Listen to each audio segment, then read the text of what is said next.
Hello guys. So as we know that increasing number of fungal infections are being reported in the COVID-19 patients, especially about the mucormycosis. So today I'm going to talk about the rhinoorbital mucormycosis which is associated with COVID-19 patients. So we all know that coronavirus 2019, that is your COVID-19 infections, can be associated with a wide range of secondary infections, both bacterial as well as fungal co-infections. So I'm going to talk about a case that has been reported of mucormycosis along with this COVID-19. So this patient was a 60-year-old male patient. Okay, it was a 60-year-old male patient who is a long-standing diabetic, and he was having your RT-PCR positive.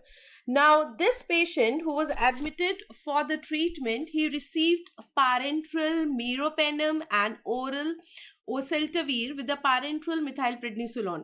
Now, over the course of his admission, it was found that he was developing the signs of orbital cellulitis, and from here we are taking it into consideration.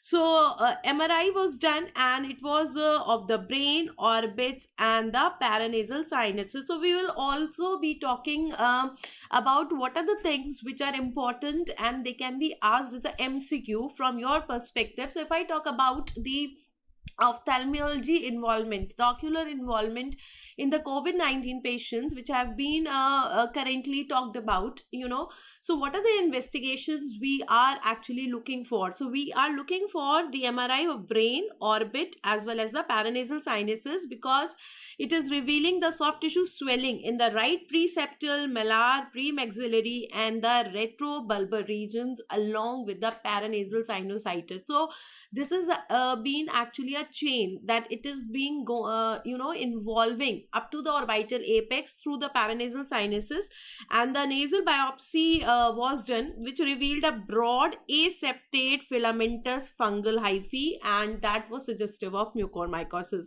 Now this was confirmed on culture also. Extensive use. Now what is the reason why we are having suddenly increased cases of this mucormycosis in the patients who are having the COVID-19? The reason is that they are being extensive use of the steroids, monoclonal antibodies, broad spectrum antibiotics, that can actually lead to the exacerbation of a pre-existing fungal disease. So it could be a newly occurring one, and it could be a pre-existing infection also, and physicians should be aware of the possibility of these secondary invasive fungal infections which can occur in COVID-19 patients. See, we always know that our eyes see only what the mind knows. So if you are not keeping these things in our minds, you can say that a large chunk of the cases obviously have the chances of being missed off.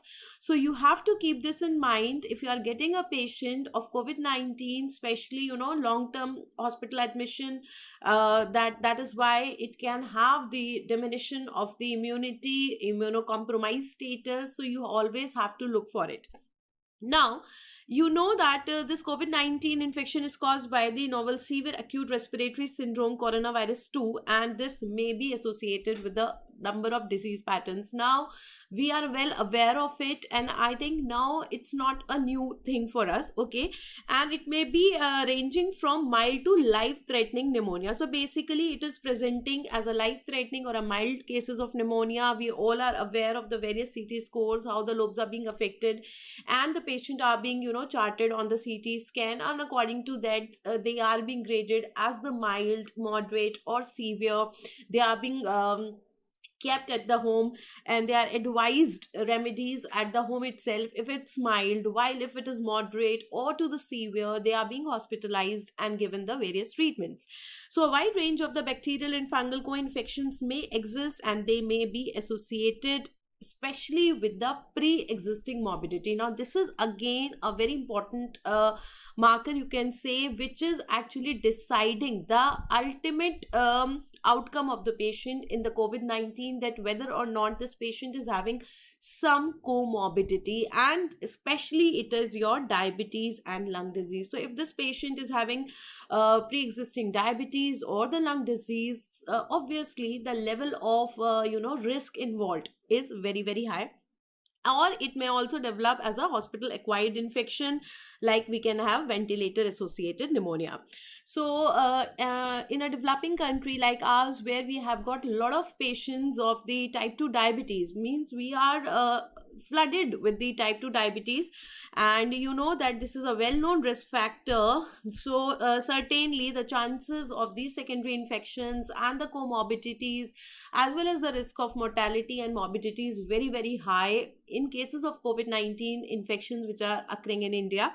And the case of a COVID-19 infection that is being discussed here is the similar kind of a patient who is a known diabetic, and he has developed the rhinoorbital mucormycosis during the treatment for COVID-19 infection. So this patient is a 60-year-old patient, male patient he is, and he was admitted with a 3-day history of severe, there was a breathlessness, fever, there was tachypnea and generalized malaise, and he is a known diabetic more than 10 years. So all those symptoms, you know, which are typically being discussed as a COVID-19 patient, there was fever, there is a breathlessness, there is a malaise, okay, and he's a known diabetic, and he was on the oral anti-hypoglycemic drugs. Now when they did the examination, the pulse rate was 80, BP was 150 by 90, and on the time of admission he was afebrile, respiratory rate was 26,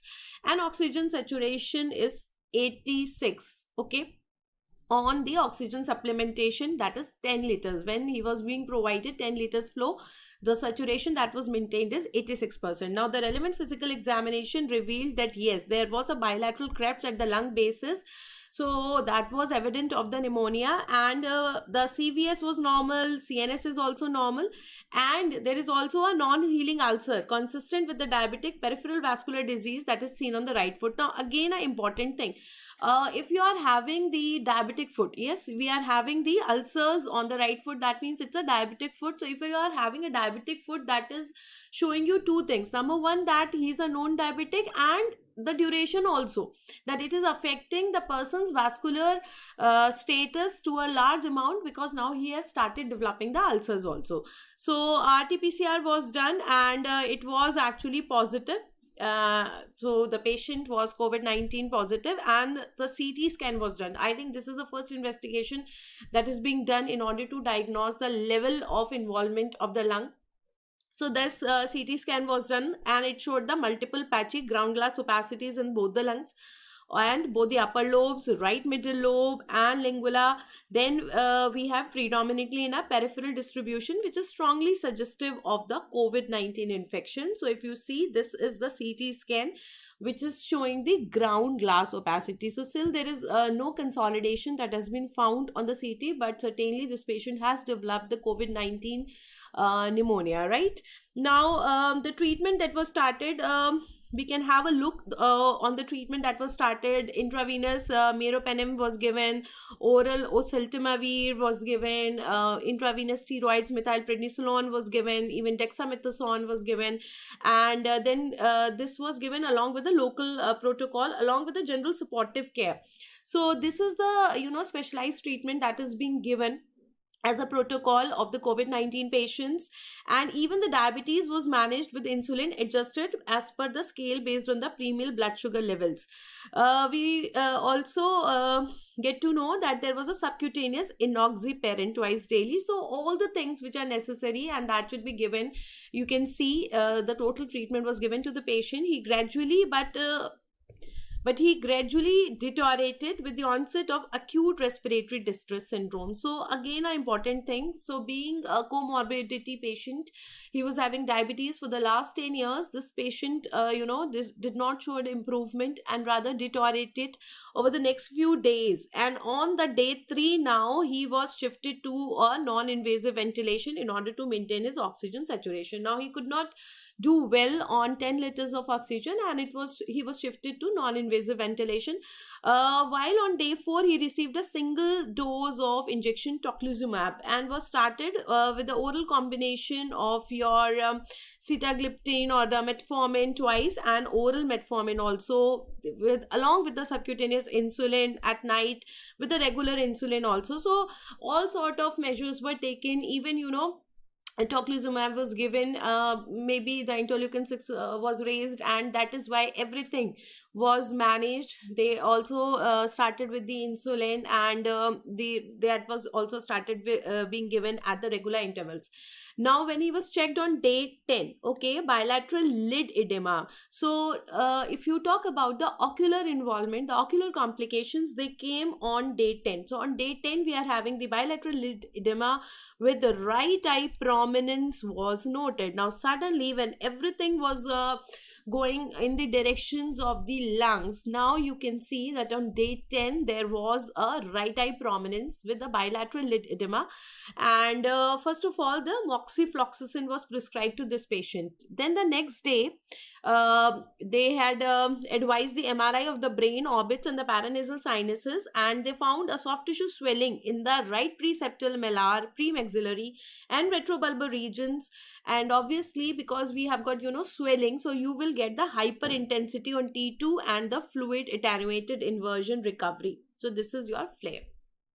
So on day 10, suddenly there was a bilateral lid edema, and prominence was there, right eye, maybe proptosis was there, and they started with the moxifloxacin, and they advised this MRI, and findings were there. Even the right extraocular muscles found to be bulky, and mild right proptosis was there. So the patient is now presenting with the proptosis, with the bilateral lid edema.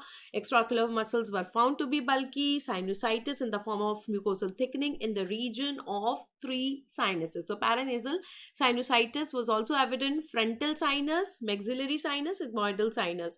Now I want you to catch hold of this paragraph. Why? Because if you see it from the clinical case scenario point of view, the question that could be formed in your cases, and if it is targeting towards the orbital mucormycosis, this kind of picture they may give, where you can have a lid edema, you can have proptosis, you could be asked a MRI finding, you could be given a MRI finding, where they can give you that there is a soft tissue swelling in this your preseptal or premaxillary malar area, retrobulbar areas, or they can ask you what could be the condition of the extraocular muscles, or they can give you the condition of extraocular muscles and they can ask you the diagnosis, and then they can give you some hint towards the sinusitis. So obviously this clinical case scenario, which is describing everything about the eye involvement, is important, and you can see these are your CT findings. So if you look at A and B, these are the two images which are given. In the A, you can see the hyperintensity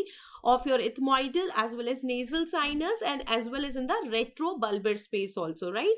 While if you look at the B is your coronal section, this is your T1, this is your T2, and this is your T1, where you are having irregular hyperintensity in the retrobulbar space. So this kind of picture could be given to you if it is a image based question, right? So what happened? A preliminary diagnosis of right orbital cellulitis was made. So I think that was obviously the provisional diagnosis. That is what we could see, and we could even uh, amplify it, as well as we can also amplify it over the MRI. And he was transferred to a tertiary care center. Now on admission, when he got admitted in the tertiary care center, he was again afebrile, but there was breathlessness, hypoxia was there, and they did a complete systemic and the laboratory evaluation. So if you look at the baseline investigations, hemoglobin 10 is there, mild lymphopenia, which is again important, lymphopenia was there, serum creatinine is raised, and if you look at the C-reactive protein, it's very, very high, again a very important marker, and that shows the prognosis of the COVID-19. If you look at the CRP, it's very, very raised, 29.5. okay, procalcitonin is normal here, and look at the value of the D dimer. Now D dimer value is again very important. I think these two things are really important. We have lymphopenia also, we have elevated CRP levels which are very, very high, 29.5, and we have got elevated D dimer also, again very high, that is your 1547. Interleukin level is very, very high. Look at the value of interleukin 6, 3439, and that is why they did give the tocilizumab, and so that means they have made a diagnosis of the severe cytokine storm. So this patient, when he was admitted to the tertiary care center, he was having a severe cytokine storm, along with the secondary infection in the eye, due to which he developed the orbital cellulitis. Now the picture is more clear. And there also they continued with the intravenous meropenem, vancomycin. They even started the amphotericin B. This is very, very important thing. And they stopped the steroid therapy. So two important things, because they are suspecting the fungal infection, so obviously they have to stop the steroids. So two important things they did here. So again, the MCQ could be formed here. What are the things that you are expected to do? So you have to give the antifungal, and you have to start the you have to do the two important things, that you have to stop the steroids and you have to start the antifungals, right? Now the ophthalmic evaluation was proposed or requested. Now on the ophthalmic examination, what are the things that they got? So there was, your right eye was mildly proptotic, so proptosis was already there, with extensive areas of edema in the periorbital area, and even there is soft tissue necrosis along the middle half of the upper and lower lid. So the areas of necrosis is there. So you have to think of some infection or something which is causing the proptosis with the upper lid and lower lid edema, which is also causing the necrosis, so definitely you have to think those things in the mind. The right eye was congested with a conjunctival edema. There is also a conjunctival edema. What is conjunctival edema called as? It is also called as the chemosis. So if you get chemosis in the question, this is your conjunctival edema which we are having. And also the signs of exposure keratitis. Now obviously, if you are having the proptosis, okay, so upper eyelid and lower eyelid, they are not able to close the eyeball, and when the eyelids are not closing, we can have the exposure keratitis there. If you look at the left eye, that appeared fixed and had a dilated non-reactive pupil. Pupil is non-reactive to the light. Now why it is there? It could be due to the extension of the infection that could be coming from the cavernous sinus, which is again a very important thing. You can have a presentation in the form of cavernous sinus thrombosis, or it could be COVID-19 coagulopathy. So two important things. See, what are the things that you have to keep in your differential diagnosis? We could be thinking about the cavernous sinus thrombosis, we could be thinking about the COVID-19 coagulopathy, and visual acuity and detailed ocular movements could not be assessed, as patient was not very fit, he was drowsy and non-responsive, so they could not do it.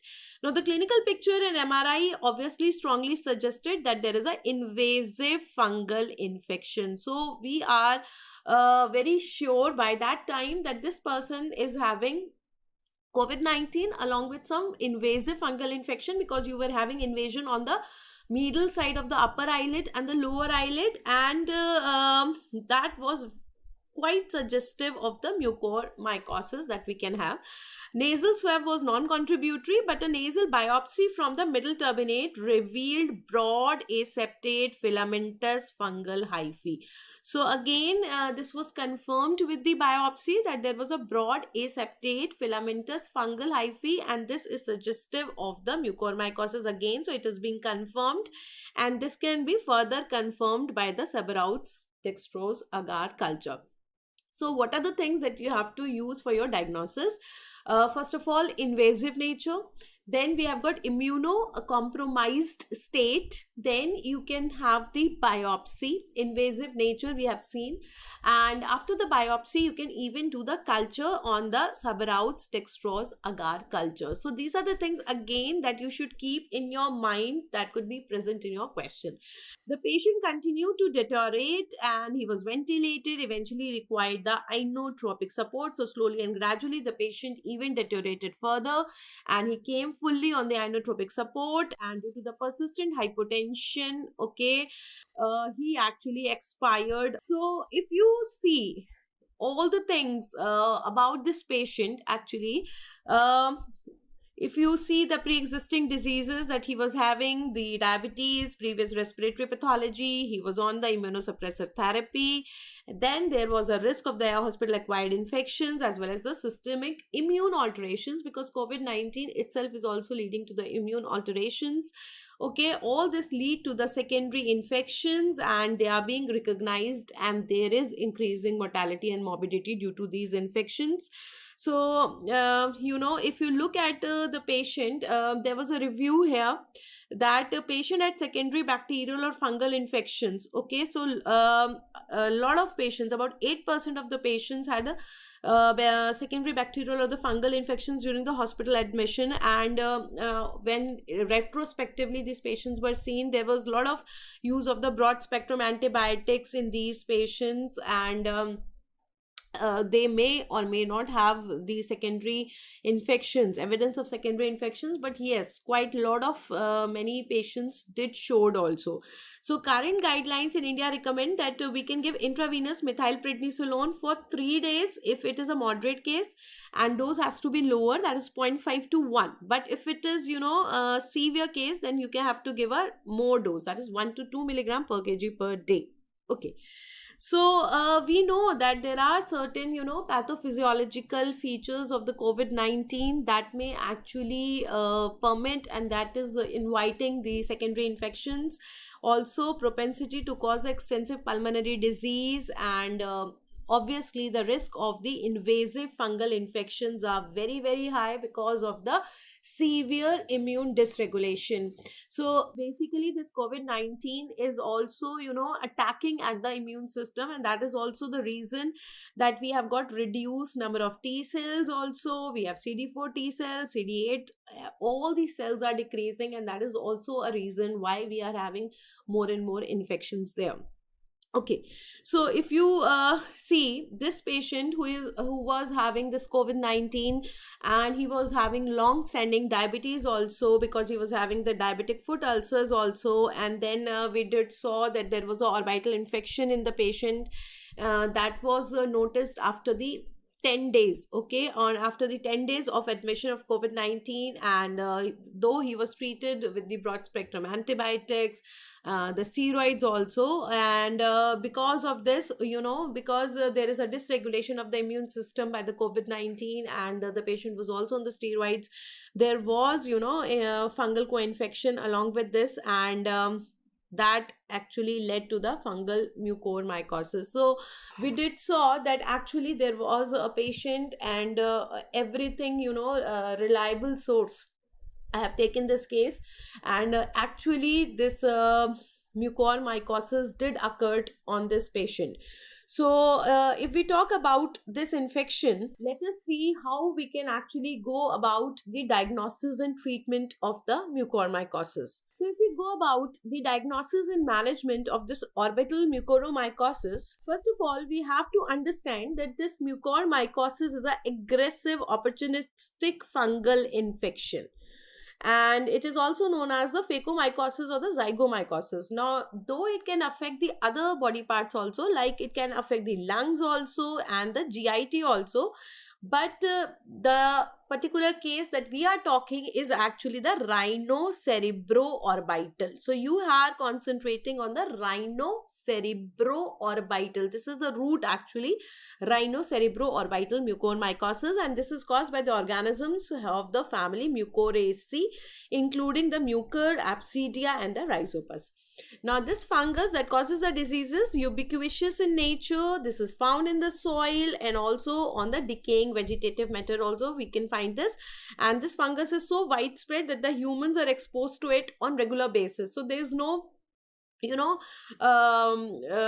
scanty thing that we cannot get this infection. We already have this organism which is present everywhere, and with the slightest of opportunity this organism can enter.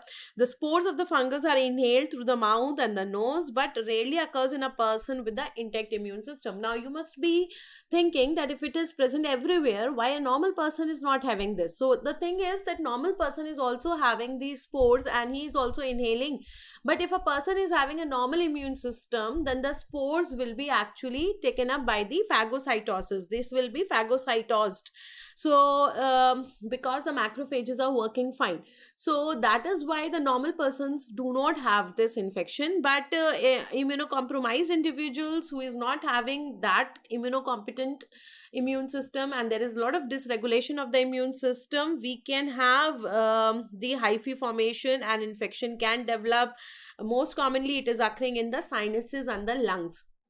So through this paranasal sinuses, it is going to the even brain, and it is entering to the orbit through the apex of the orbit, and obviously it's going into the lungs also. Now what is happening, if you look at the pathogenesis here, this when this fungus is invading the paranasal sinus mucosa, it may go to the orbital apex. Now if you understand the anatomy of the orbital apex, this is your apex of the orbit. We know that we have got two fissures there. What are the two fissures that are present there? We have got the optic canal, and we also have the superior orbital fissure. So if I talk about the optic canal, one is your optic canal here, and then we also have the superior orbital fissure.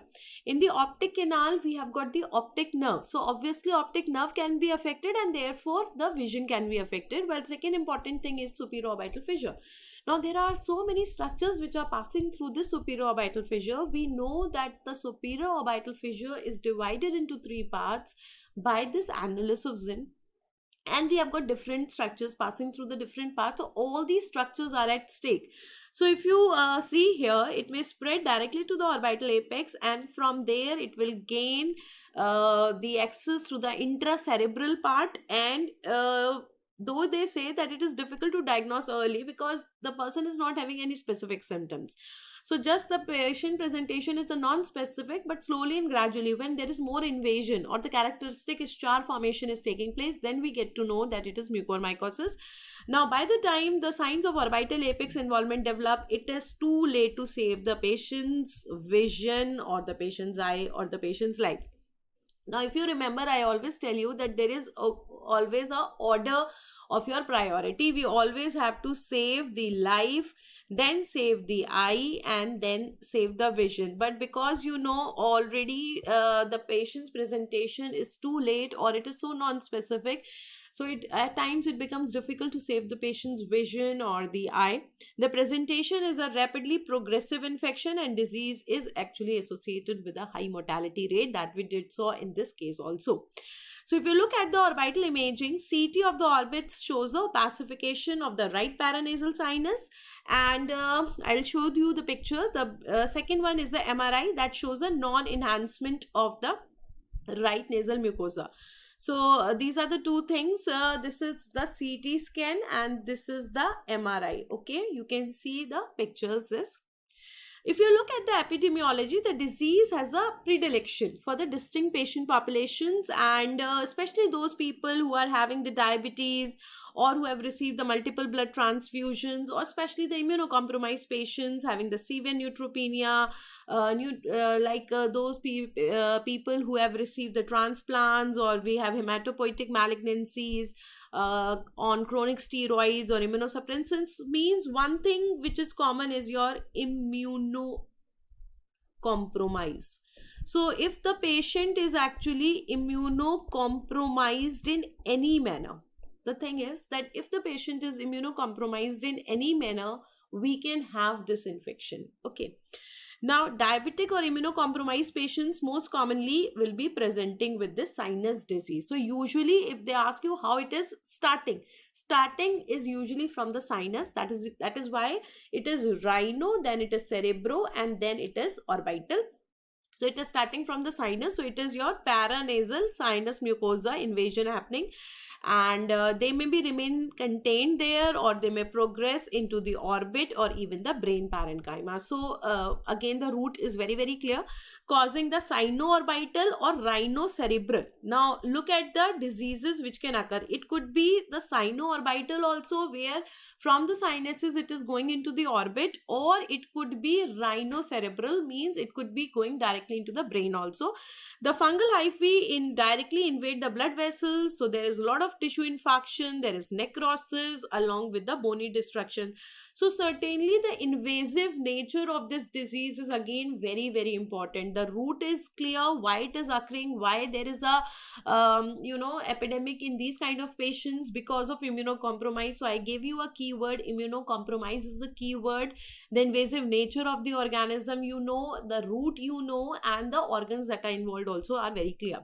Now with sinus, if you see in detail, the sinuses are involved. Which sinus is involved? It is the ethmoid sinus, is an important route of infection, since mucormycosis may invade through the thin lamina papyracea and from there it can go to the orbit as well as its content. So which sinus is involved here? Then you have to remember the ethmoid sinus. If you remember, even in the cavernous sinus thrombosis also, I told you that it is very very common after the acute ethmoidal sinusitis, because that is the weak point of ethmoid, that we have got the thin this lamina peperacea and the cribriform plate of ethmoid through which the infection can creep in easily. So that is the common point here. And from here the organisms may extend posteriorly to the orbital apex. So if you see here, from the acute ethmoidal sinusitis, it can go to the orbital apex, and because it is going to the orbital apex, there could be a orbital apex syndrome. So it could be ethmoidal sinusitis. So what are the things that you can have in your question? We can have acute ethmoidal sinusitis, we can also have the orbital apex syndrome, we can also have the orbital apex syndrome. So another presentation could be like this, or it could be a cavernous sinus thrombosis, because from the acute ethmoidal sinusitis this patient can also present with cavernous sinus thrombosis. So we could be having that also. And we know that at the orbital apex, we I've already told you this, that you have got what is called as the optic canal. And optic canal, what are the contents of optic canal? We have optic nerve and we have got the ophthalmic artery. So from the optic canal, the involvement of the optic nerve could be there, and then we have the superior orbital fissure. So we can have the superior orbital fissure syndrome. So all these things you have to take care when you are solving such a question. You can have acute ethmoidal sinusitis, you can have orbital apex syndrome, the involvement of optic nerve, superior orbital fissure syndrome, cavernous sinus thrombosis, the features of all these things, and we can have the involvement of the all the contents also of the superior orbital fissure. All right, so the optic nerve could be involved. Then we can have involvement of superior orbital fissure and its contents. What are the contents of superior orbital fissure? Let's revise once.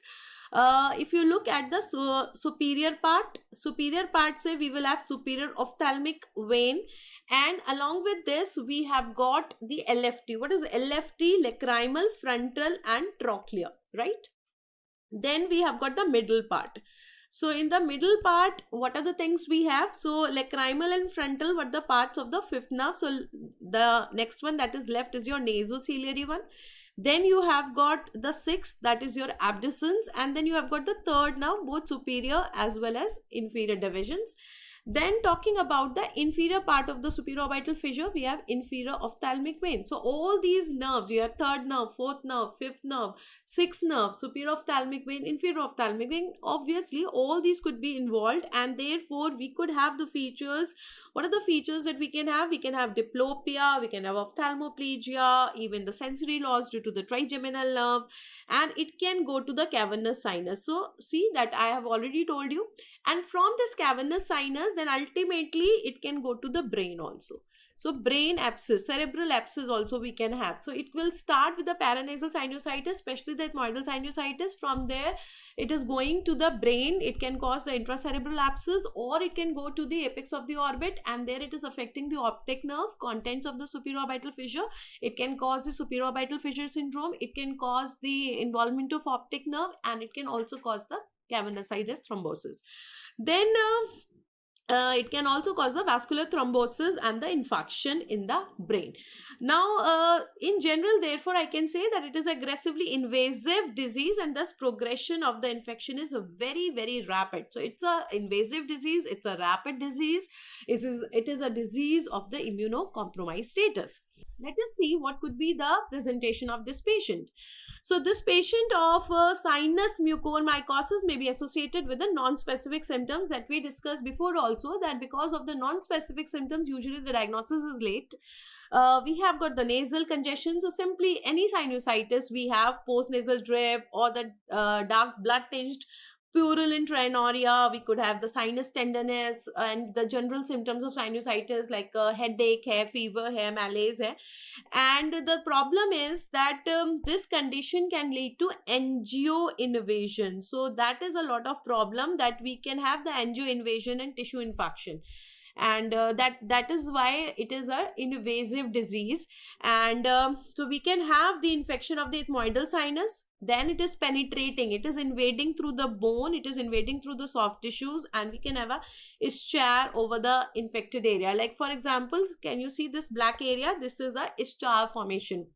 So that is very, very typical of your mucormycosis. If you are getting this kind of a picture, your life becomes easy then. What is this? This is actually a black necrotic ischar over the nasal turbinates. Also, you could find over the hard palate. That is actually typical of maxillary sinus involvement. So basically, the ischar formation is typical of mucormycosis. The location of ischar depends upon which area is involved. As the infection progresses, you can have later symptoms like we can have facial or periorbital swelling, numbness, blurred vision, all the things which you were studying in the proptosis, especially the cavernous sinus thrombosis. Also you will find here chemosis, that is your conjunctival edema. Conjunctival edema is your chemosis. We have proptosis, and obviously all the extraocular muscle nerve involvement is there. So we can have ophthalmoplegia, we can have diplopia. Fifth nerve involvement will lead to corneal anesthesia. Optic nerve involvement will lead to the loss of vision, which are indicative of the invasion of orbital nerves and vessels. So again, as you know that it's an invasive disease, and it is causing the invasion up to the orbital apex. And what are the structures present at the orbital apex? We can involve all these things. The occurrence of the mental status changes, hemiparesis, seizures. So after that it can go to the brain. So all these things are showing you the brain involvement. If I am having the hemiparesis or the seizures are there or some mental status changes, that means it has invasion has reached up to the brain. The time from the onset of the initial symptoms, if you look at the time to the late symptoms and the signs are diagnostic of the disease, that may be as short as 1 day also. The development of the late symptoms and signs indicates a poor prognosis. So if the patient is actually developing the late signs and symptoms also, that means it shows a poor prognostic factor. Diagnosis depends upon the imaging also. The CT, MRI findings should be seen. So with the sinus involvement, you have to do the MRI, and both T1 and T2 intensity images have to be done. With a focal lack of enhancement in the areas of devitalized sinus mucosa. So if you see those areas which are having a devitalized sinus mucosa, you can think about these diseases. With the involvement of the cavernous sinus, you can see the CECT. So their CT scan is required. So I require the MRI also, T1, T2 images. Then we require the CECT if I want to see the involvement of the cavernous sinus. And that will show the lack of enhancement in this region. Why there is a lack of enhancement? Because we are having cavernous sinus thrombosis. So one of the presentation, as I am telling you again and again, is the cavernous sinus thrombosis, which we have discussed so many times and which is an important topic in itself also. So we could have the thrombosis in the due to this invasive fungus, and that is why there could be a lack of enhancement on CECT. Other radiographic findings can be mucormycosis, including a rim of soft tissue thickness along the paranasal sinuses, because there is a paranasal sinusitis. So we could have the findings consistent with that also. There could be fluid levels in the sinuses. There could be bony destruction because it's an invasive disease. Because these are often non-specific findings, it may be difficult to distinguish this mucormycosis from the other sinoorbital conditions. Now, though, if you are having that ischar formation, then you are relatively clearer about the mucormycosis. But if you are seeing these invasive findings on the CT and MRI, we are not particularly sure that it could be only mucormycosis, because you are getting it in some other conditions also. However, once a diagnosis of mucormycosis has been made, then we can take the help of the CT and MRI in order to delineate the extent of infection and from which areas we require the surgical debridement. Another important thing that helps us to make the diagnosis is the biopsy. So the signs and symptoms, the radiographic findings are non-specific. So what we can do, we can directly take the scrapings, and for from that area we can send it for your histopathology. And even we can also use the paranasal sinus secretion. So two things we can use the scrapings, okay, or we can use the paranasal sinus secretions for the biopsy. The fungal invasion may be patchy, So multiple biopsies may be required for definitive diagnosis, again a very important thing. So because CT scan findings or MRI findings are good findings, but they are comparatively non-specific. So I need to do the biopsy, I need to do the direct histology from the scrapings, I can use the paranasal sinus secretions, and I need to do multiple biopsies, because we are getting the patchy findings. So one area may not be sufficient to make an ultimate diagnosis. Biopsy may need to be repeated also. Yeah, yet the patient has the signs of progressive orbital involvement, and imaging also repeat shows the involvement of sinuses. So sometimes what happens that one or two biopsies you may tend to get negative also. So obviously you have to repeat it once you're 100% sure that the biopsy is negative, only then you have to stop. Otherwise you will have to repeat it if you are consistently getting the findings on imaging as well as the clinical orbital involvement. So if you look at the histopathology part, what are the stains that I can use? We have got the Grocott, Gomori, methamine, silver nitrate stain. We have got the PAS, Calcoflow white. These are the three stains that we are using. Again, the important one, the name of the stains you have to remember. And this is demonstrating the pathognomic broad, irregular, non-septate and the right angle branching hyphae, evidence of angioinvasion and tissue infarction. So we have got hyphae, but which is non-septate. So what are the things that you have to look for? You have to look for your non-septate hyphae first of all. Okay, then afterwards you also have to see if there is a evidence of the angio invasion. So look at the signs of angio invasion, and then also look for the signs of the infarction. Also look for the signs of infarction. So these are the three things that you have to look for over the biopsy. If you see here, we have got two slides here.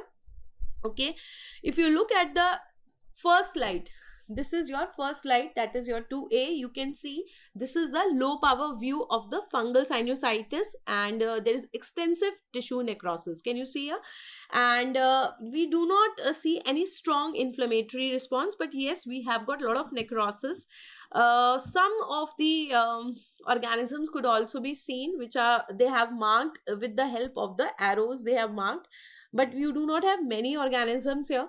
While if you see the second one, comparatively more of the mucorales we have got, and there are more signs of invasion, that is invading the connective tissue. You can see the typical hyphae are also there, and which are non-septate. Okay, you cannot see the septa here. So this kind of histology, so you could be asked with a biopsy finding, with the CT finding, MRI finding, names of the stain, the roots are there, the invasive nature is there, non-specific symptoms are there, the presentations are there. All these things are important. So after being done the diagnosis part, finally we are coming to the treatment. Optical medical therapy is relying on the rapid correction of underlying systemic abnormalities, whatever systemic abnormalities we have. It could be acidemia, it could be hyperglycemia, along with the antifungal, along with the aggressive surgical intervention. So obviously your treatment has to be very, very intensive, very, very aggressive, because the nature of this infection is invasive. So if you are not very alert, it can actually quickly go from the paranasal sinuses to the orbit or through the brain. Lipid based amphotericin B, which is destroying the cell wall of the fungus, is the first line of the treatment. Again, a $1 million question that could be asked. So we have amphotericin B, which is the first line of medical therapy, and you have to start it immediately as soon as the diagnosis is suspected. And they are not saying that once you have confirmed, because obviously that may take time. So once you have suspected this, you can start with amphotericin B. High doses are required. Nephrotoxicity, but because you know that amphotericin B is nephrotoxic, so you have to keep that thing in your mind. Liposomal formulations may deliver high doses while protecting the renal function. So we have to keep that thing in the mind. Then you have got another posaconazole, which is a triazole. This also inhibits the growth of the fungus, and this is can also be used as an adjunct to the amphotericin B, but we do not have many studies to reconfirm it. So this is not recommended as the first line of the therapy. So if, they can ask you as a true and a false statement also, so that thing also you can take into consideration, that though they say that it can act as an adjunct, but still they say that it has not been advocated as the first line of treatment because we do not have sufficient studies there. Now, because the systemic medications are unable to reach to the infected tissue due to the vaso-occlusion, so you need to do the surgery also, and that too also very early in the course of the treatment. Early aggressive surgical debridement is important for the successful management of this invasive fungal disease. Another, assertion, reason, or true false kind of a question could be asked. This can be done endoscopically also. You can do it by the open approach also, and the goal is you have to remove the necrotic tissue. So that debridement means actually the removal of the necrotic tissue, and whenever you have the invasive infection, you have to do this debridement. That is always important. And what is your goal? That you have to remove this necrotic tissue. Involved tissues rarely bleed, so the surgeon should debride until normal, well-perfused bleeding tissue is encountered. Again, a very, very important thing, what should be the endpoint? So the endpoint is that till the bleeding tissue comes, because necrotic tissue will not bleed. So until you get well-perfused, good tissue which is having bleeding, you have to keep on removing it. Daily repeat debridement may be needed until there is a clinical improvement, and if there is an extensive spread or vital exenteration along with the removal of sinuses also may be necessary. So what are the things that you may need to do depends upon the extent of the disease actually. Lastly, we talk about the prognosis. Before the advent of amphotericin B, the mortality rates associated were as high as 90%. So if you look in terms of survival, it's just 10%. Very poor is there, and still we are having high mortality rates, but they say that survival rate is much better if we are giving amphotericin B. So they say it is 61% if you are giving the amphotericin B, 57% if you are giving the surgery. So near about very close, 61 with the amphotericin B and it's 57 with the surgery. But if we are combining both the things, then it is 70%. So I hope you are very clear that without all these treatments, the survival rate is only 10%. That is the mortality rate, that is 90%. And when we are giving these treatments, medical and surgical treatment, we are bringing actually the survival rates about 70%. So obviously a lot of improvement is there. What is the overview? Because mucormycosis may involve the orbit and the ocular structures. Ophthalmologist may be the first physician to see a patient with this highly morbid condition. So thus it is important to have this disease in the differential diagnosis, as a delay in the diagnosis may be fatal. So now we have come up to the point that from where I started, that the eye sees only what the mind knows. So whenever you are having the ocular involvement in a patient of COVID-19, RT-PCR positive, and we have pneumonia, and we have got all the other things, always keep the chances of orbital mucormycosis in your mind.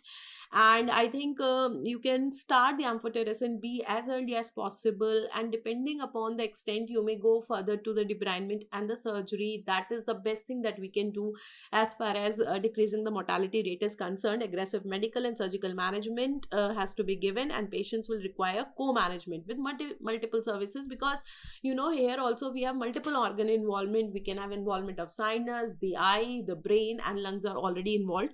Excellent communication among these services and in-depth discussion with the family regarding the prognosis is again important, and obviously that remains an important part in every patient, especially those who are the sick patients and the risk of mortality is high. You need to keep your medico-legal aspects very clear-cut, and you have to give the informed consent, and you have to tell about the prognosis to the patient. So nothing should be hidden from the family, and they should be explained everything in great details.